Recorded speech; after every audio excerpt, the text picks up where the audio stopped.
తెలంగాణ సీఎంగా బాధ్యతలు చేపట్టిన రేవంత్ రెడ్డి తనదైన రీతిలో ప్రజాపాలనే లక్ష్యంగా ముందుకు సాగుతున్నారు. రేవంత్ 50 రోజుల పాలనపై అన్ని వర్గాల్లో పాజిటివ్ స్పందన కనిపిస్తోంది. ఇదే సమయంలో మంత్రివర్గ విస్తరణపై కూడా పలు రకాల ప్రచారం జరుగుతోంది.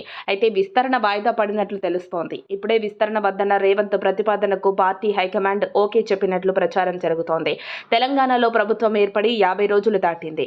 రేవంత్ రెడ్డితో పాటు 11 మంది మంత్రులు మాత్రమే ప్రమాణ స్వీకారం చేశారు. మరో 6గురిని రేవంత్ రెడ్డి తన కేబినెట్ లోకి తీసుకోవాల్సి ఉంది. అయితే మంత్రివర్గ విస్తరణ త్వరలోనే జరగనున్నట్లు వస్తున్న వార్తల్లో నిజం లేదని పార్టీ వర్గాలు చెబుతున్నాయి. మరికొంత ఆలస్యమయ్యే అవకాశం ఉందని తెలుస్తోంది.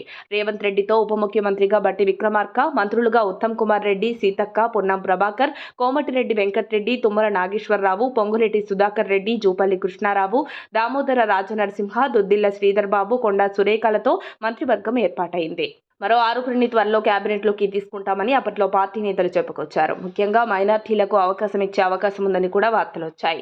అంతేకాకుండా పార్టీ సీనియర్ నేతలు కొందరిని కూడా కేబినెట్లోకి తీసుకుంటారని అన్నారు. కానీ ఇటీవల రేవంత్ రెడ్డి ఢిల్లీ పర్యటనలో హైకమాండ్ పెద్దలతో చర్చించినట్లు తెలిసిందే. మంత్రివర్గ విస్తరణను పార్లమెంటు ఎన్నికల తర్వాతే చేపట్టడం మంచిదని ఆయన సూచించినట్లు చెబుతున్నారు. అందుకు హైకమాండ్ కూడా అంగీకరించినట్లు సమాచారం. పార్లమెంటు ఎన్నికలకు ముందు మంత్రివర్గ విస్తరణ చేపడితే ఎమ్మెల్యేల్లో అసంతృప్తి పెరిగిపోయి పార్లమెంటు ఎన్నికల్లో అనుకున్న రీతిలో పనిచేయకపోవచ్చన్న అంచనాలు కూడా వినబడుతున్నాయి.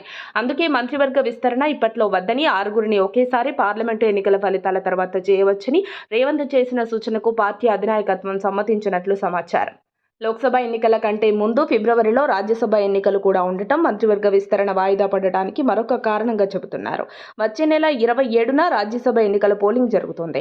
తర్వాత లోక్సభ ఎన్నికలు జరుగుతాయి. అన్నీ పూర్తయితే అప్పుడు మంత్రివర్గ విస్తరణ చేపట్టవచ్చని సీనియర్ నేతలు చెబుతున్నారు.